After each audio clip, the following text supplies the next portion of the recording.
I'm Matrona Jessica Ward, founder of Family Legacy Planning Firm, and this is another 5-Minute Friday. Today's topic is how to choose a guardian for your minor children. Now, most parents know that they need to take care of naming a guardian for their minor children. And for many parents, it's an automatic choice. They have a sibling or other family member who would be the perfect fit, and that's just who they want appointed. No problem. That is, that's the best case scenario. But for many folks, we don't have a best case scenario. And here are some things to think through when you're choosing the person who's going to be the best one to raise your kids if you can. So the first thing to think about is the other parent. The probability is that your child is going to go with their other parent if you pass away first. And that's the case even if you are divorced and have primary custody.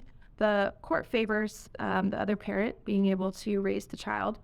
But it's still important to have a plan in place for every family because we're never guaranteed another day. So here's some other things to think about. The court considers your choice, and unless there are intervening factors, they're probably going to go with your choice, but it is possible that the court would reject your choice if they're completely patently unsuitable. And life circumstances also do change, and it's possible that your choice, by the time something happens, your choice might not be in a good position in life to be able to, handle taking on one or more children. So it's important to name backups. And I know that's hard because it's hard for many people to even just think of one family they'd like to take care of their kids, let alone multiple. But I will guarantee you that whoever you choose and write down is going to probably be better than the court kind of coming into your life and looking around and seeing who would be best, or choosing from among families in the foster system. So I would encourage you to name not only a first choice but also backups. Now, who do we want to name for those choices? Make a list of qualities that are important for you, for the people who are going to raise your kids. We've got qualities like patience and kindness, but other values too, such as sharing your faith or sharing your beliefs about education, sharing your beliefs about medical care has become important in recent years. Their approach to teaching children life skills and just other important factors.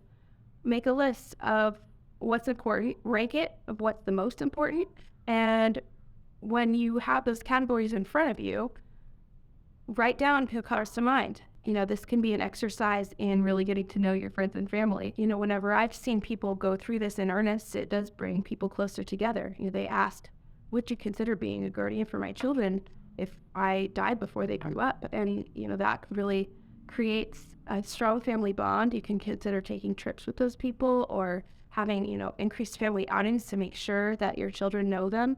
It's not morbid at all to plan ahead for your children and to make sure that they're going to have somebody in there raising them and loves them no matter what. What doesn't need to be on that list of factors? Well, the number one thing that doesn't need to be on that list of factors is the family's finances.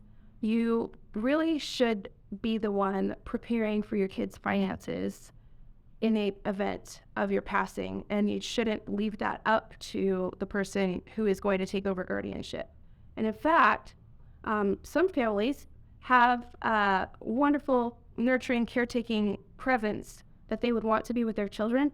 And then there's another family member or close friend who is, level-headed and good with finance.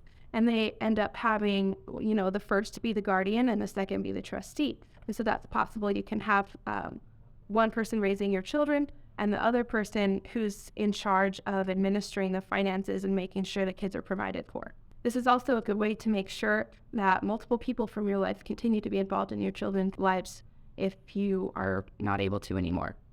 So whatever you decide, it's important to get it in writing as part of a properly drafted estate plan. And it's important to talk to the people that you've chosen. Let them know what you've chosen and why. Thanks.